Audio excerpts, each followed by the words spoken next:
So here I have my portfolio, and this was part of Portafolio I with the vocabulary from Te compras and la rutina diaria. There are some common reflexive verbs there, and la comida, that was there before. And I left an extra page for other foods, and I've been able to go back to it from the cultura to be able to add more foods to that list. And then I started a list because I found that I needed to find certain verbs. So I put the verbs from Lection 8. And there were comparison words from chapter 8 that I listed there. And started a different part of like a field for useful phrases and palabras. Like I always want to know I always forget mientras, but so I put it in the vocabulary. And then we have the vocabulary for las fiestas y en el consultorio from Lección 9 y 10. And I marked the words that I did know, and the other ones I just didn't know because they weren't in my vocabulary.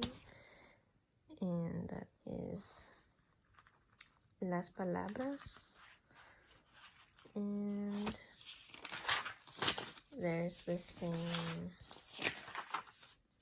Portafolio I with the older chapters.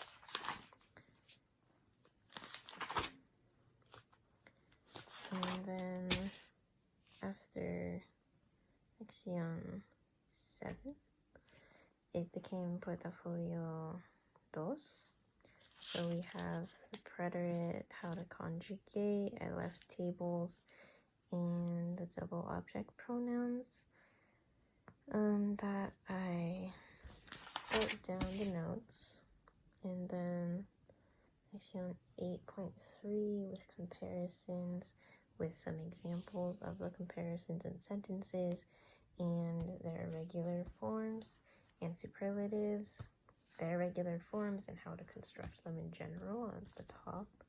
And then irregular preterites from chapter 9, where we learned the conjugation of tener, venir, decir, that chart there, and other verbs.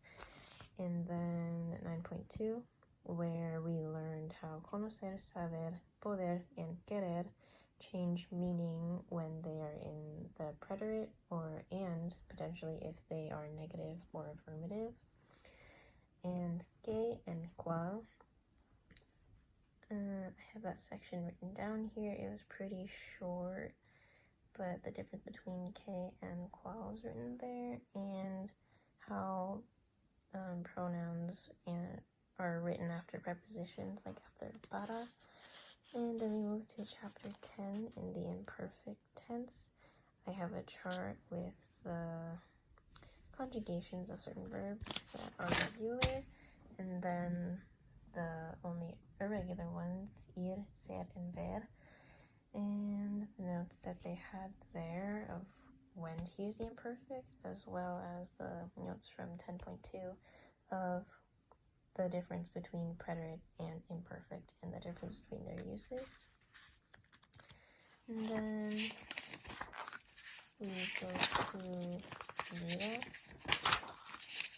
with the same sections as before. And then Portafolio II starts with cultura, and there's just notes about what I found interesting about their fruits, the people, the cook who was innovative, the plates that they have, the differences in language and how they say certain foods. And there's information about Guatemala. The information about Guatemala continues, like about the moneda y los mayas y la ciudad de Antigua Guatemala. And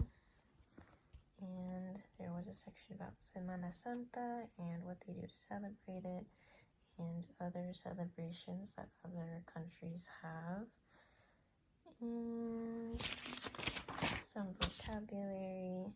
And then I went through Chile and a lot of information about it, the country in general, their celebrities, the island of the Easter Island, the sports that they offer, and like how they have observatories to view stars, and the economy having an important part in wine. Thank you.